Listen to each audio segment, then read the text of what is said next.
Bismillahirrahmanirrahim. Assalamualaikum warahmatullahi wabarakatuh.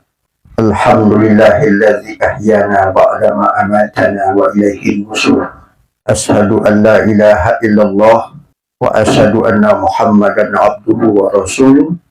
Allahumma salli wa sallim ala sayyidina al-Mustafa sallallahu alaihi wasallam wa huwa Muhammad ibn Abdullah sallallahu alaihi wasallam. Inna Allaha wa malaikatahu yusalluna 'alan nabi ya ayyuhalladzina amanu sallu 'alaihi wa sallimu taslima. Allahumma salli ala sayyidina Muhammad. Assalamu alayka ya Rasulullah. Subhanaka la ilma lana illa ma 'allamtana innaka antal alimul hakim. Marilah kita awali kajian subuh ini dengan mengucapkan segala puji syukur kehadirat Allah Subhanahu wa Ta'ala. Pada pagi ini, alhamdulillah, kita kembali menikmati karunia Allah, yaitu karunia hidup. Semoga sisa umur kita ini menjadi amal ibadah di sisi Allah Subhanahu wa Ta'ala. Selawat dan salam untuk baginda Nabi dengan melantunkan selawat, Allahumma salli ala sayyidina Muhammad wa ala alihi wa sahbihi ajma'in. Semoga salam dan kesejahteraan yang kita lantunkan kepada baginda Nabi, keluarga dan para sahabat beliau, semoga Rasulullah memberikan syafaat kepada kita. Amin amin ya rabbal alamin. Sesuai dengan pokok kajian kita pada pagi ini tentang sunnah maulid Nabi. Jadi yang pertama saya sampaikan, mengadakan maulid Nabi ini bisa jadi nanti hukumnya fardu ain, bisa jadi nanti fardu kifayah. Mari kita coba bahas pada pagi hari ini. Yang pertama saya sampaikan hadis yang berbicara tentang man ahdasa fi amrina hadza fa huwa raddun.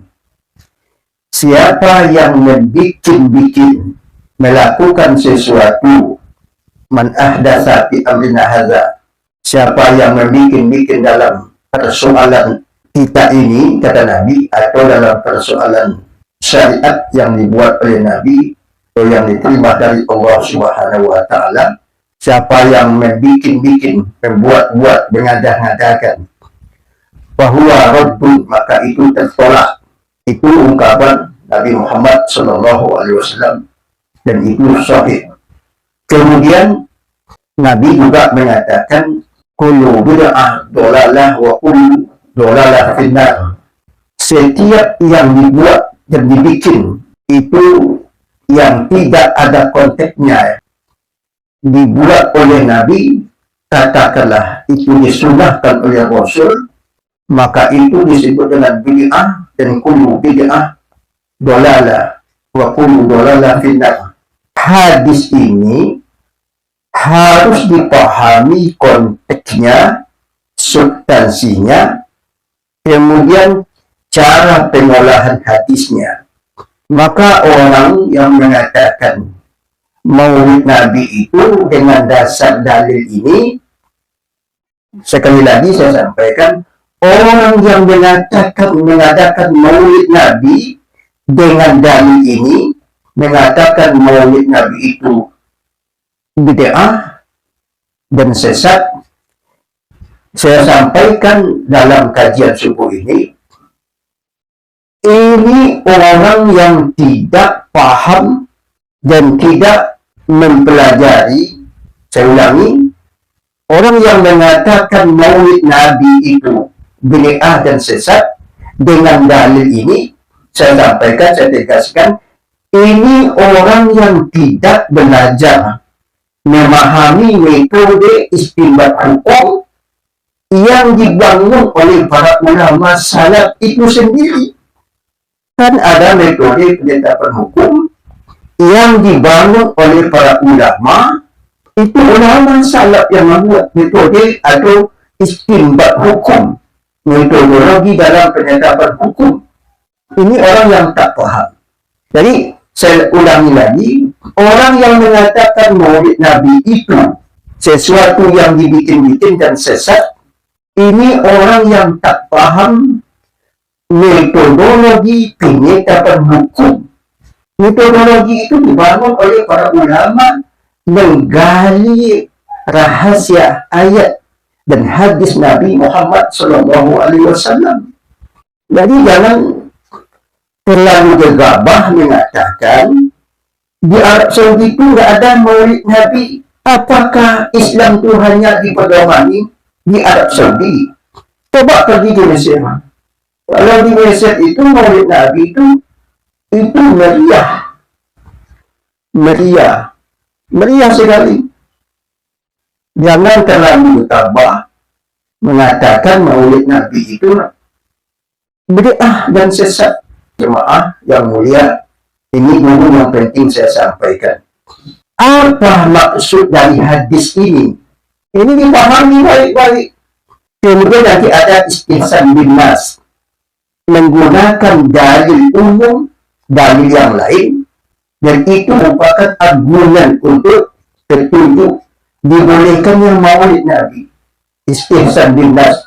Ini paham nggak istihsan bin nas ini? Kalau nggak paham susah mengatakan maulid Nabi itu bid'ah dan sesat. Ya paham nggak ini kajian metodologi penetapan hukum? Maka oleh sebab demikian pahami dulu maksud hadis ini. Kajian itu kan ada makhul dengan mantuk, ada dalalah. Kajian yang tersurat dan kajian yang tersirat. Masa nggak ada dalilnya maulid Nabi, nggak ada sunnahnya? Ini orang yang tak paham metodologi istinbat hukum. Maka ada istilah usul fikih. Ada orang belajar usul fikih tapi nggak pandai menjalankan, nggak pandai mengolahnya. Saya juga nggak hebat sekali, tetapi itu pemahaman yang saya dalami sepanjang saya menuntut ilmu. Jadi hati-hati, yang salah kita memahami, orang pula yang disalahkan. Ini kacau. Jadi nggak sampai maksud dari Rasulullah SAW dengan para sahabat. Nggak habis pikir saya, maulid Nabi bid'ah, sesat. La ilaha illallah Muhammad Rasulullah.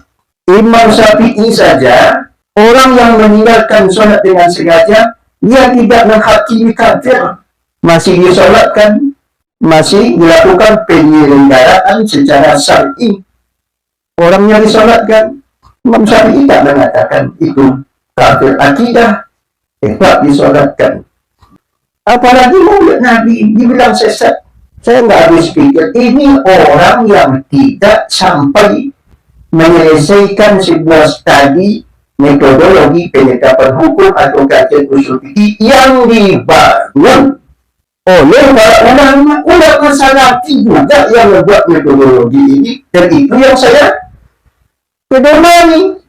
Ada istihsan bil ijma, ada istihsan bil qiyas, ada istihsan bil darurah, ada istihsan bil maslahah. Awak aja belum pernah bikin buku, awak pula menyesatkan orang maulid Nabi. La ilaha illallah Muhammad Rasulullah. Jadi pahami dulu hadis ini maksudnya apa konteksnya. Maka pagi ini saya pertegas, man ahdasa fi amrina hadza itu bersifat dawabit fikih. Itu menyangkut persoalan dawabit fikih. Ini satu pertanyaan lagi. Awak paham nggak apa itu dawabit fikih, nazariyah fikih? Paling tidak saya sampaikan dawabit fikih itu dalam bentuk amalia ibadah yang SOP-nya secara umum sudah dikonkretkan oleh Nabi. Sholat menghadap kiblat. Sholat itu dimulai dari atas turun ke bawah. Mengangkat tangan yang disebut dengan takbiratul ihram. Baca Al-Fatihah, rukuk. Kemudian i'tidal, sujud. Itu dari atas ke bawah. Jangan dirubah. Sholat dia dari bawah ke atas. Tangan, katakanlah, no problem perbedaan pendapat. Mau di sini, tangannya mau di sini. Itu dalilnya ada. Jangan mengklaim kita yang benar. secara umum, hadis ini menjelaskan bahwa fikih yang legalitasnya tentang ibadah itu sudah dikonkretkan oleh Nabi. Sholat menghadap kiblat, jangan dirubah. Sholat menghadap kiblat, jangan dirubah. Sholat dari atas turun ke bawah, jangan dari bawah ke atas. Sudah wajib. Orang yang melakukan pencurian, potong tangan. Jangan kuping yang dipotong. Orang pezina dicambuk atau dirajam. Jangan pula kemaluannya yang dipotong. Ini namanya dawabit. Orang haid, kapan sucinya? Mandi haid. Ini namanya dawabit fikih yang tak boleh dirubah-rubah. Sholat, sebagaimana saya katakan tadi, melipat tangan di posisi badan begini, mau ke atas, mau ke bawah, sesuai dengan perbedaan ikhtilaf al-ulama dalam fikih.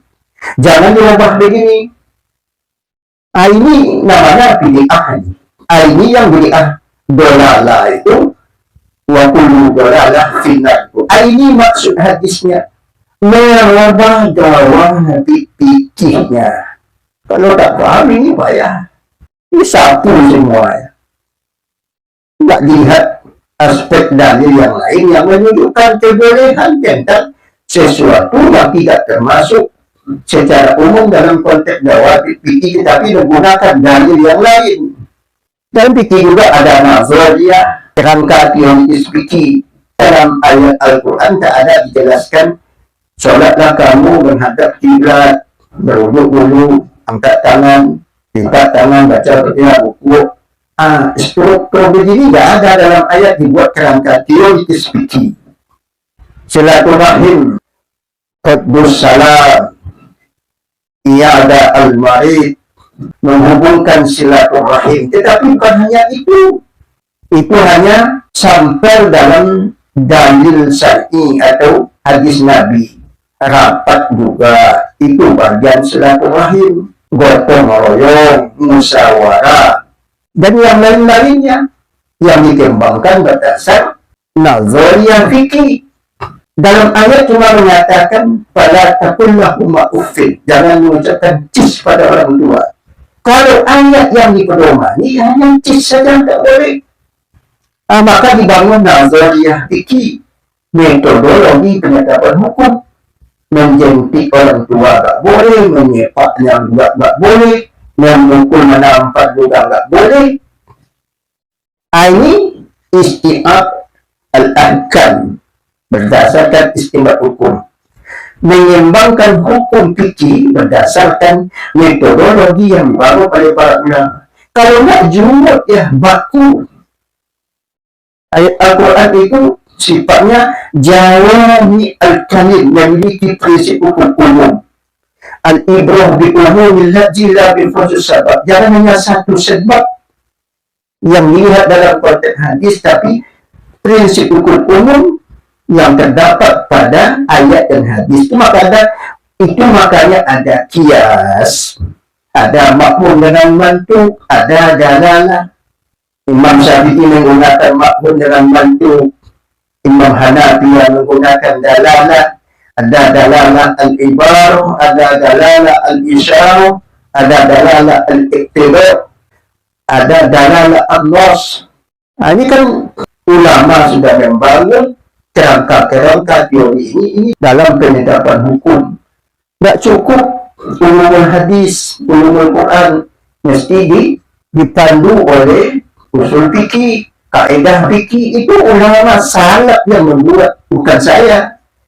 Jadi apa itu maulid Nabi? Maulid Nabi itu kan secara tasawur al-ahkam, deskripsi hukum, mengadakan semacam ijtima, berkumpul bersama, kemudian diulang sejarah Nabi untuk memberikan ibrah dengan ilzam, melihat sosok saksiah Rasul, sosok Rasulullah SAW, akhlak beliau, ibadah beliau, ucapan beliau, kemuliaan-kemuliaan, fadail-fadail yang ada pada baginda Nabi, itu diungkapkan pada maulid Nabi. Bagus nggak itu? La ilaha illallah Muhammad Rasulullah Sahabat tak pernah melakukan, tanda siapa? Siapa bilang sahabat tak maulid Nabi? Secara tilqaiyan, secara praktek. Sahabat itu 24 jam dia mengadakan maulid Nabi. Apa dasarnya? Kalau tak ada dilakukan oleh sahabat maulid Nabi, tidak akan sampai syariat dan sunnah ini kepada kita. Cuma secara seremonial, formal. Yang wajar dalam konteks etika itu, orang sudah menjalankan sunnah. 24 jam sahabat mengadakan maulid Nabi. Kalau tidak dilakukan itu oleh para sahabat, tidak sampai sunnah ini kepada kita. Maulid Nabi itu apa? Mengulang-ulang sejarah Nabi, akhlak beliau, hukum-hukum yang dia sampaikan. Ini dia sampai kepada kita semua. Itu berkat sahabat maulid Nabi 24 jam. Ini jangan jumlah otak ini memahami. Mana dalil yang lain? Langsung saja pada ayat. Maulid Nabi itu sunnatullah. Sunnatullah. Wa iqala rabbuka lil malaikah in ja'ilun fil ardi khalifah lalu ataj'alu fiha man yufsidu fiha wa yasbiqu dima wa nahnu nusabbihu bihamdika wa nuqaddisu lak qala inni a'lamu wa la ta'lamun, kata Allah. Ketika Allah bercerita kepada baginda Nabi melalui ayat, ketika aku berkata Allah menciptakan Nabi Adam, aku sampaikan kepada para malaikatku, aku hendak menciptakan di muka bumi ini seorang khalifah. Para malaikat mencoba berargumen, untuk apa ya Allah mereka ini diciptakan? Bukankah kami sudah memuja menyanjung engkau? Apakah kurang ini ya Allah? Manusia itu nanti bertumpah darah. Apa jawaban Allah? Saya lebih tahu dari apa yang kamu ketahui. Kalau bahasa kita, tahu tanggung daripada engkau wahai malaikat, kata Allah. Ini dibuka oleh Allah ketika Nabi Muhammad menerima wahyu. Logika kita berpikir. Itu makanya mengaji itu nggak cukup dengan tekstual, makhum dengan mantuk dalalah. Itu petunjuk bahwa Allah mengadakan maulid Nabi Adam bersama baginda Nabi Muhammad Sallallahu Alaihi Wasallam.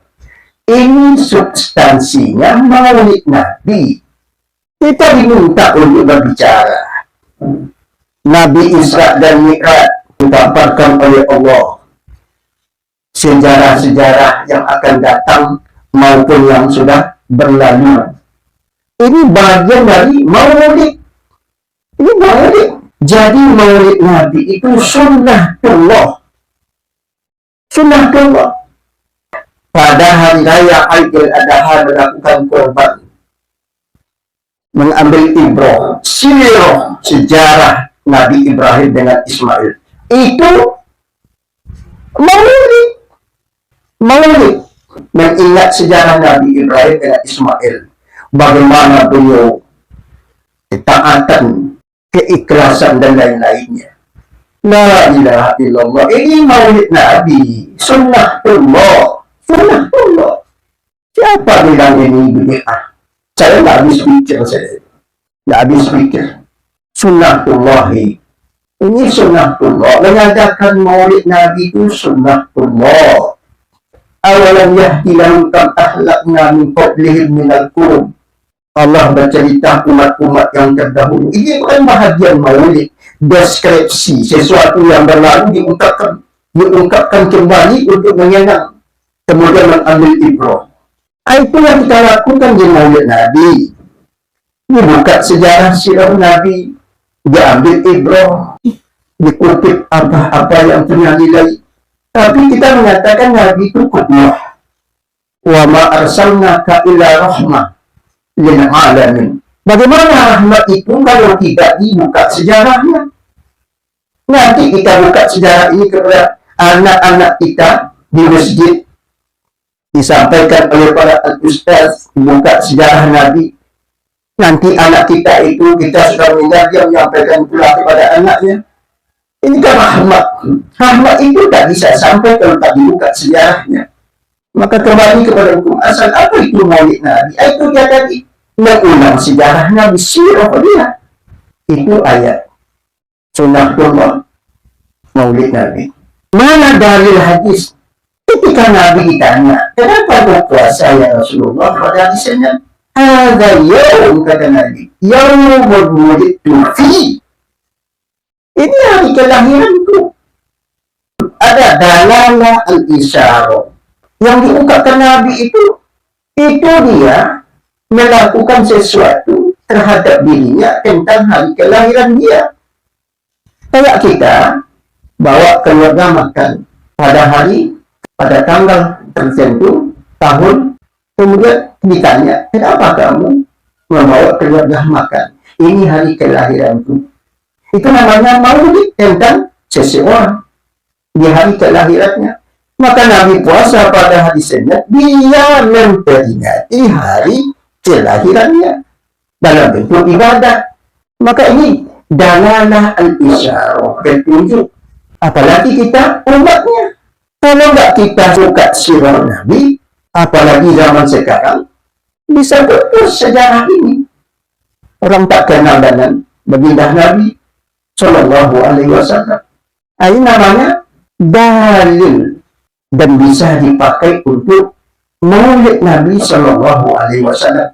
Itu makanya jangan dicari satu hadis menjelaskan tentang peringatilah hari kelahiranku. Kalau Anda tidak melakukan, maka Anda akan berdosa. Jangan lakukan maulid Nabi tentang diriku, karena itu nggak ada dalilnya, juga nggak ada. Makanya saya sampaikan tadi di awal, itu pelajari metodologi istinbat hukum. Sedikit-sedikit nggak ada dalilnya, nggak ada riwayat Nabi. Ini pemahaman tentang metodologi penetapan hukumnya mentok.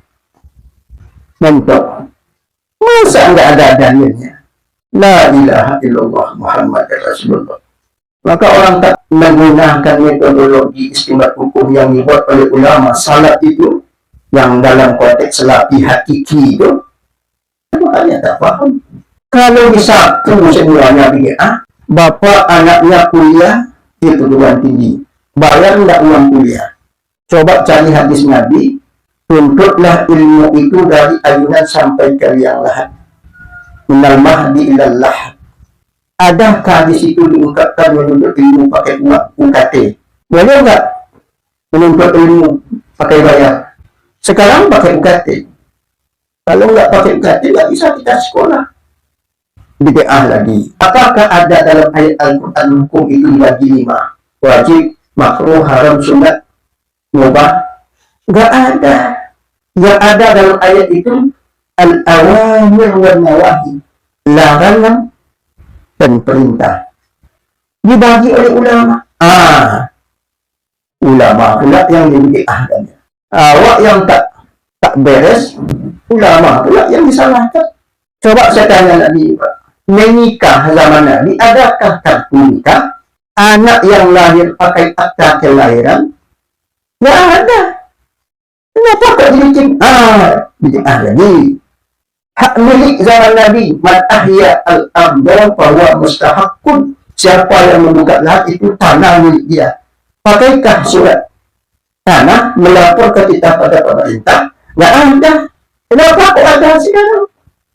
Itu namanya istihsan bil maslahah, menyembangkan hukum-hukum Al-Quran dan sunnah Nabi Muhammad Sallallahu Alaihi Wasallam. Kalau bercerita begini, apa anak nanti kita kena bid'ah ini? Maka dipahami mana yang nazariyah, menjadi pendukung penguat agama. Maka maulid Nabi itu menjadi istihsan bil maslahah. Mungkin saja istihsan bil darurah, tuntutan. Kalau tidak diadakan, tidak kesampaian dakwah ini. Kuntum khaira ummatin ukhrijat linnas ta'muruna bil ma'ruf wa tanhauna 'anil munkar. Wa ma kana al-mu'minun liyanfiru kaffatan falawla nafar, kata Allah, Kalaulah nafal, tidak semestinya semua orang itu pergi berjihad. Tapi ada liyatafaqahu fid din wa liyunziru qaumahum. Mesti ada juga yang menyampaikan dakwah, belajar menyampaikan dakwah, tidak jihad saja fisabilillah. Maka menurut Nabi ini bahagian jihad dalam konteks sekarang, mendalami agama dengan cara menyampaikan tausiah di satu momen, mengingat sejarah Nabi. Apakah itu tidak sunnah? Apakah ini tidak sunnatullah? La ilaha illallah Muhammad Rasulullah. Apalagi berbicara tentang kecintaan kita kepada baginda Nabi, cinta kita kepada Rasulullah. Kan diungkapkan dalam hadis salasa, itu hadis akan mendapatkan halawah iman, yaitu mencintai Allah dan mencintai Rasul. Kita mengadakan maulid Nabi dengan mengadakan acara di masjid disampaikan tausiah. Awak kalau cinta sama orang, Pak, kita ingat-ingat, kita sebut, kita buka kebaikan beliau. Ini hukum naluri saja, Pak, alami, original. Dari cinta kita kepada baginda Rasul, dibuka sejarah beliau. Awak ingin mengikuti beliau, tapi beliau itu kedua. Kalau tak dibuka sejarahnya, mana tahu orang-orang ini, Pak. Kuntum khairat makin ukhrijat linnas ta'muruna bil ma'ruf wa tanhauna 'anil munkar. Dalil apa yang kurang lagi, Pak? Sampai orang mengatakan maulid Nabi itu bid'ah. Apa yang kurang? Yang kurang pemahaman beliau, Pak. Dalil cukup dalil. Ada ayat, ada sunnah, hadis maksudnya. Praktek para sahabat secara tidak langsung. Pergilah ke Mesir dulu, Pak, ke daerah-daerah yang lain di semenanjung Arab itu. Bukan Arab Saudi saja. Kalau mau melihat Islam pada konteks sekarang itu, apakah di Al-Azhar itu bukan ulama? La ilaha illallah Muhammad Rasulullah. Metode kias analog hukum. Kalau awak masuk, Pak, ke dalam sebuah ruangan, kita ucapkan salam, maka orang pun menjawab, baik secara kolektif maupun satu orang. Kalau tidak jawab, berdosa orang semua. Kalau ada satu yang menjawab, maka tanggung jawab bersama hilang. Tidak Allah hari ini, Bapak-Bapak, dalam satu komunitas, kalau tidak ada yang menjalankan maulid Nabi ini, Pak, tidak kesampaian dakwah. Kalau tidak diadakan maulid Nabi di satu komunitas di komplek tertentu, situ agama tidak berjalan secara utuh, tidak baik, perlu disampaikan dakwah. Kalau nggak ada yang melakukan itu, berdosa orang semua, Pak. Bisa saja kita yang berada di situ menjadi berdoain, menyampaikan dakwah. Maka berdasarkan itulah saya menyampaikan, di satu komunitas tertentu, situ perlu pencerahan agama, penyampaian dakwah. Kalau tidak dilakukan nanti bahaya, maka bisa jadi maulid Nabi ini menjadi salah satu solusi bagi dia, dan hukumnya fardu ain. Kalau tidak dilakukan, maka dia berdosa. Tetapi kalau sudah dilakukan oleh sebahagian orang, tanggung jawab bersama hilang. Itu makanya saya sampaikan, maulid Nabi ini bisa saja dia menjadi fardu ain, bisa saja dia menjadi fardu kifayah. Maka sekali lagi saya sampaikan, mengadakan maulid Nabi adalah sunnatullah dan sunnatul Rasulullah SAW. Bisa saja dia menjadi fardu ain melihat keadaan umat. Maka oleh sebab demikian, maulid Nabi itu sekali lagi saya sampaikan, bisa saja dia menjadi fardu ain dan bisa saja dia menjadi fardu kifayah. Sekali lagi, maulid Nabi sunnatullah, sunnatul Rasul.